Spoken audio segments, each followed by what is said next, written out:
Dans Timothée, chapitre 5, verset 23, si j'ai bien retenu. Ok. Si tu veux me regarder. 1 Timothée 5, 23. Ouais. Je suis toujours intrigué par ce passage, en fait. Tu peux me lire, s'il te plaît? 1 Timothée 5. 5, 23. Ouais. Voilà, c'est marqué. Ne continue pas à ne, oui, c'est ça. Ne continue pas à ne boire que de l'eau, mais fais usage d'un peu de vin à cause de ton estomac et de tes fréquentes indispositions.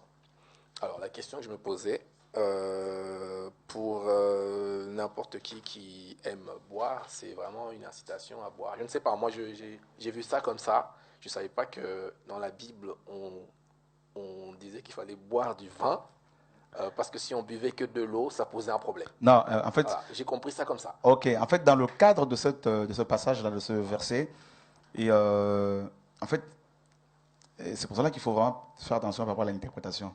Déjà, cette épître n'était pas adressée à Chora, hein, primitivement, à Philippe, mais elle était adressée à Timothée, d'abord. Donc en fait, c'est comme ça qu'il faut voir les choses, quand on veut, si l'on veut bien interpréter la parole.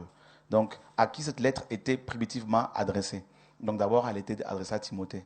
Or, toi et moi, nous n'avons pas de problème d'estomac. Tu vois? Donc Timothée avait des problèmes d'estomac et plusieurs indispositions. Et voilà pourquoi l'apôtre Paul va lui donner ce conseil de prendre un peu de vin pour, n'est-ce pas, se soigner. Voilà. Parce que le vin est bon pour l'estomac. Bien sûr. Bien sûr. Et c'est prouvé. C'est prouvé. Maintenant, est-ce que la consommation d'alcool est interdite, notamment du vin? Et selon la Bible, ça peut choquer nos frères et sœurs qui nous suivent. Hein, et non. Mais toutefois, la parole nous dit que, la Bible dit dans 1 Timothée 5, dans Éphésiens chapitre 5, 18, ne vous enivrez pas du vin, c'est de la débauche, soyez au contraire remplis du Saint-Esprit.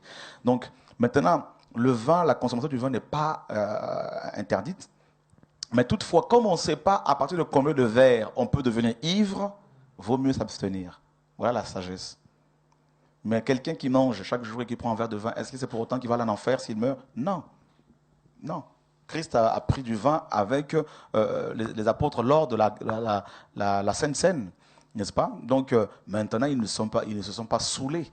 Mais c'est vrai que les frères et sœurs qui nous suivent ce soir, n'allez pas dire que le frère Chora maintenant veut que nous devenions des alcoolos. Ce n'est pas ce que je suis en train de dire, frère. Ne déformez pas mes propos, s'il vous plaît. Parce que honnêtement, je dois faire très attention à chaque fois maintenant. Là.